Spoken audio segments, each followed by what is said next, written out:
Hi everyone, it's Liam here from Rating the Races. So we've had a look at the racing tomorrow at Haydock and Ascot. Hopefully my form can be a little bit better than the last few weeks.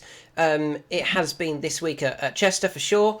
I think we've had 3 out of 3 on the naps, as in the nap of the 3. We got 2 out of 3 yesterday, 2 out of 3 the day before that, and we're currently 1 from 1, hopefully looking for a couple more winners today.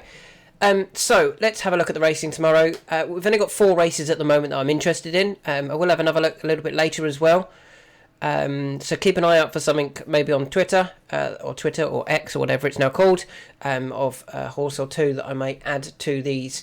Starting off looking at the 205 at Ascot, and you can't get away here. Well, I can't get away from the second favourite, Arasaig. Arasaig ran last week at Goodwood, over a mile, on good ground, in a fillies listed race, and she was very unlucky that day. She finished 5th behind Crimson Advocate, Betty Clover, Bright Thunder and Serona. Now, if we just look at those 4 horses that beat her, they are rated 106, 97, 105 and 105. Now, I know she was getting a few pounds from some of them, but she was actually giving masses away to Betty Clover, the 97 rated Betty Clover.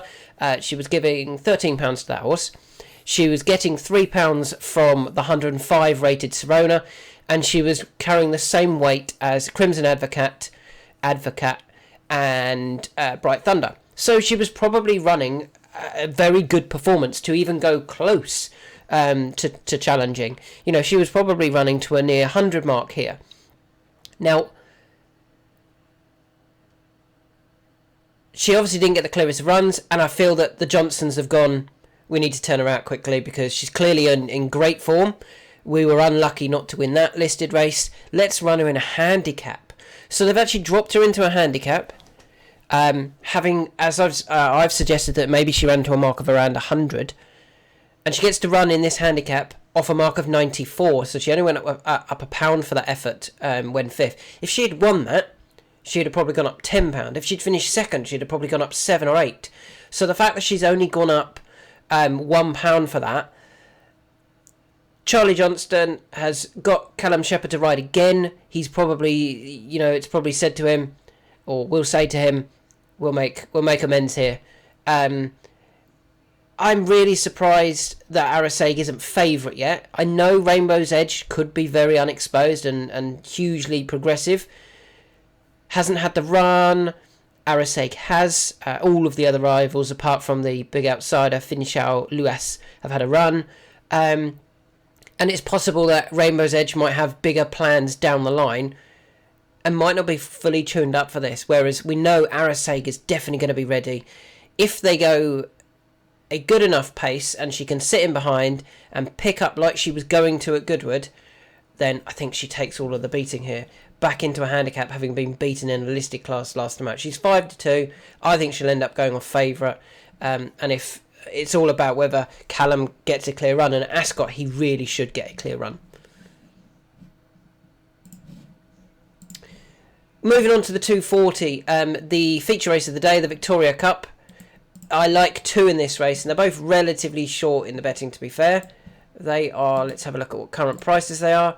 The 2 I like are Kirat, who is 6s, and No Retreat, who is available at 11s. Now, the 6-1 shot, Kirat, is fairly obvious why he's at the head of the market.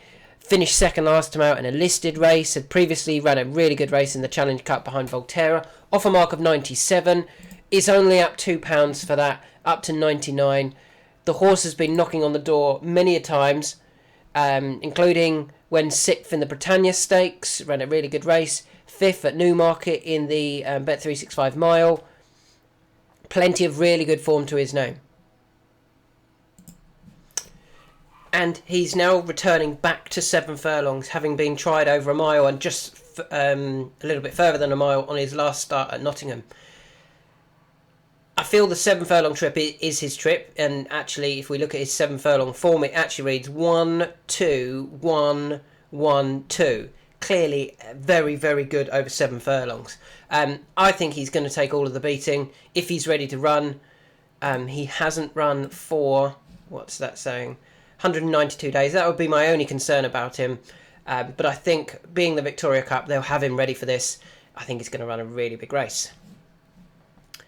Second horse I like in this race is the No Retreat for George Scott, who he's taken him over from Forzinas previously with Roger Varian. Ran some nice races for Roger Varian, third, second, then went to Forzinas and went to Bahrain and ran at Meydan as well, and ran well over there. Finished second at Meydan in a handicap, went and won a Meydan handicap over 7, and then finished second again behind Silver Sword at Meydan. Now, George Scott takes over the training, and they've gelded him.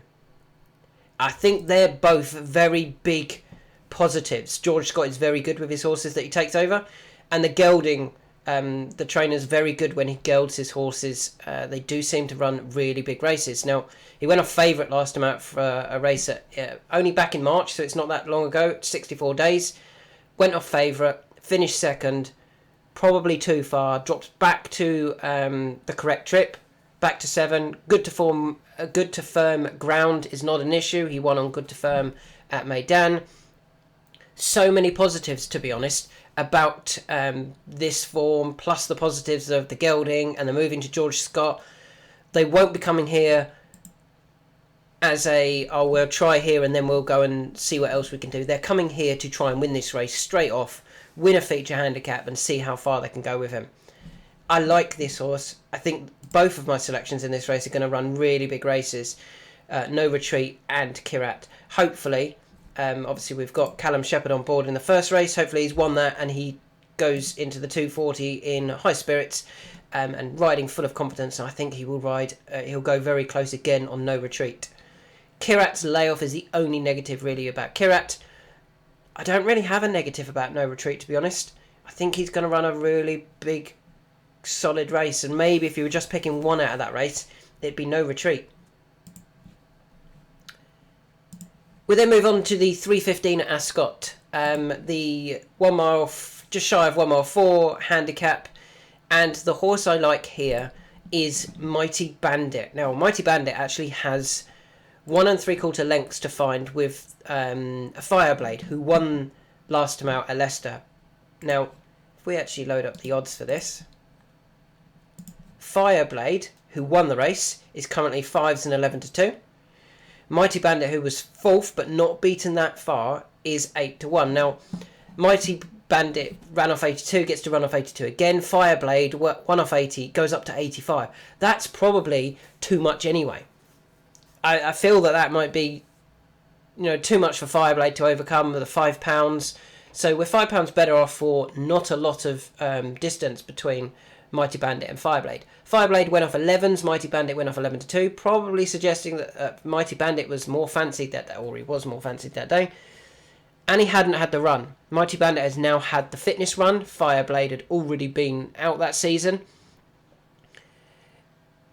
and having a run for a horse that likes to go forward, they can really find out right near the end, because they slightly go too fast because it's their first run back. They haven't got back into stride sort of thing.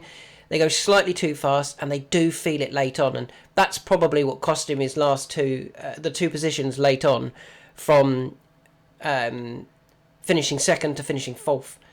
I think he's going to run a nice race here, Mighty Bandit. He had wind surgery 2 runs ago now, or before his last time out. Plus that fitness run. I think now is the time to catch Mighty Bandit. I do like that bit of form.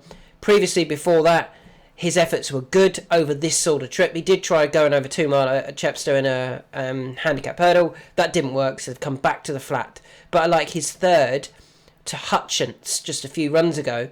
I think that's a good bit of form. I think Hutchence, he was winning off 82 that day. He's since won at Ascot off 89 and is now rated 97.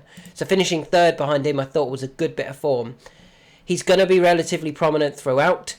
But I just think because he's now had that fitness run, that could be the time to catch him. Only a few runs ago, he was going off the 2-1 favourite off a mark of 82. He runs again off 82, and we're going to get 8-1 about him. He finished second that day, beating a neck. I like this horse. I think he's going to run a good race here. The final one I want to talk about, we don't currently have odds about, so we'll have to keep an eye on the odds for this one. But it's in the 1 o'clock at Haydock. And I'm sticking with a horse that we've backed a few times. Patriotic, who I've suggested needs 3 mile. Finally got 3 mile 2 runs ago when winning at Doncaster in a winnable handicap off a mark of 121. And then finished third at Uttoxeter. Now that race I thought was a very good race. Red Risk, who was winning the race, had some decent form in the book. And Joyo Machan, who was finishing second, was obviously one of the skeletons that they were trying to get a quick win into him because they were looking for the prize money. He finished second. Patriotic quietly finished third. I watched that race back, and obviously we was on Joyo Machan that day, so we was hoping that Joyo Machan would win. All eyes were on Joyo Machan. Patriotic finished a lot closer to the front two than it looked like it was going to from a long way out. Now, the big field should suit Patriotic. I don't think the ground is an issue. He can certainly run well on this good ground, and just more experience will really suit Patriotic. He's getting that, and he's getting the trip. He went off 11s last time out. I'm hoping we can get about that 8-1, 9-1 sort of price about him tomorrow. I imagine the likes of Mostly Sunny's going to be favourite. Long Draw's going to be a short price. Thank you, Mum. Yeah, I think we should get 8s and bigger about Patriotic. And that will be the horse I like in the 3 mile handicap hurdle at Haydock. As I said, I may well find a few more tomorrow or later today or tomorrow. So keep an eye out for those on Twitter. Keep an eye on my naps as well in case they become one of those 3. Best of luck tomorrow. Best of luck for the rest of the day, and have an awesome weekend.